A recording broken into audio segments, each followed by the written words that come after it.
মাটির চুলায় বিরিয়ানি রান্না করে খেতে কার না ভালো লাগে বলেন তো? গ্যাসের চুলার রান্নার স্বাদটা একটু আলাদা, আর মাটির চুলার রান্নাটা কিন্তু অনেক বেশি মজার। অনেক দিন পর আমার মা, আমার বোন আর আমার ভাস্তা চলে এসেছে আমাদের বাড়ি। তো ওদের জন্য একটু বিরিয়ানি রান্না করলাম। সো হ্যালো এভরিওয়ান, আসসালামু আলাইকুম।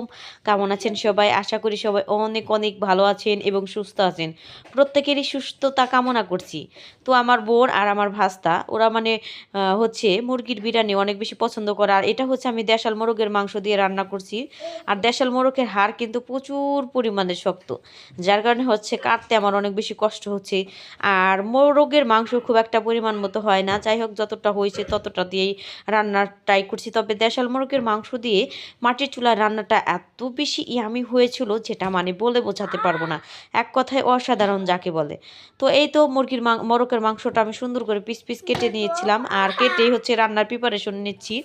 তো 1.5 কেজি চাল রান্না করব। এখানে প্রথমে আমি কড়াইতে তেল দিয়ে দিলাম, সুন্দর করে তেল দিয়ে দিচ্ছিলাম। তেল দেওয়ার পর এবার মরিচ পেঁয়াজ এগুলো সুন্দর করে ভেজে নেব।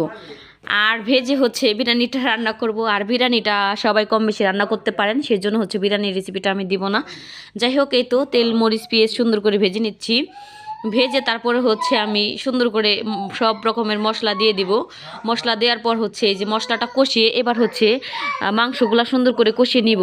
যেহেতু এগুলা দেশাল মোরগের মাংস, সেহেতু এটা কিন্তু অনেক টাইম সুন্দর করে কষিয়ে নিতে হবে। এই যে দেখেন, সাথে আবার 2-1টা আলু দিয়েছিলাম। আর 1.5 কেজি চাল, এটা সুন্দর মতো আমি কষিয়ে নেব। আর এটা কিন্তু অনেক টাইম কষাতে হবে, এটা কিন্তু ব্রয়লার মুরগি না, সেই কারণে আমি অনেক টাইম লং টাইম কষিয়ে নিচ্ছি। আর কষাতে কষাতে এত সুন্দর একটা স্মেল বের হচ্ছিল। এবার বিরিয়ানির চালগুলো আমি দিয়ে দেব। আর চাল দিয়ে সুন্দর করে আবার আরেকটু পরিমাণ কষিয়ে নেব। সুন্দর করে কষিয়ে, যে দেখেন কষিয়ে নিচ্ছি কীভাবে, কষিয়ে নিয়ে বিরিয়ানি রান্না করব। আর রান্না করার জন্য এইভাবে সুন্দর টাইম করে অনেক টাইম কষিয়ে নিতে হবে। কষিয়ে নেওয়ার পর এবার আমি দিয়ে দেবো একটু দুধ। দুধ দিয়ে কষালে আরেকটু ভালো হয় বিরিয়ানি, দুধ বিরিয়ানি কিন্তু আরেকটু সুন্দর স্মেল বের হয়। এখানে আমি জাল দিয়ে রাখা দুধ দিয়ে দিলাম। আর দুধ দিয়ে কিন্তু আরেকটু সময় আমি কষিয়ে নেব। আর এই কষানোটাও কিন্তু আরও বেশি স্মেল হয়, আরও বেশি ভালো লাগে আমার কাছে। কেন জানি না, বিরিয়ানিতে দুধ দিলে আমার কাছে অনেক বেশি ভালো লাগে। যাই হোক, কষানোর পরে যে দেখেন অনেক টাইম আমি করছি। পানি দেওয়ার টাইমটা আমি আপনাদের সাথে শেয়ার করি নাই। আর এদিকে আমার বিরিয়ানিটা গরম গরম দেখেন খাওয়ার জন্য একদম পারফেক্ট হয়ে গেছে। এবার আমি বিরিয়ানি কিছুটা পরিমাণ এখানে উঠিয়ে রাখছি।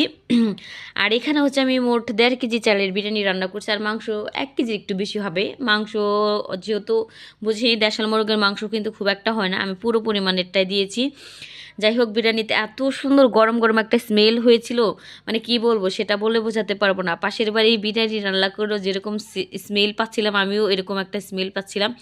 তো আমি ঘরে নিয়ে আসলাম, আর বিরিয়ানিটা আমি সবাইকে বেড়ে বেড়ে দিচ্ছিলাম। এইদিকে আমার ভাস্তা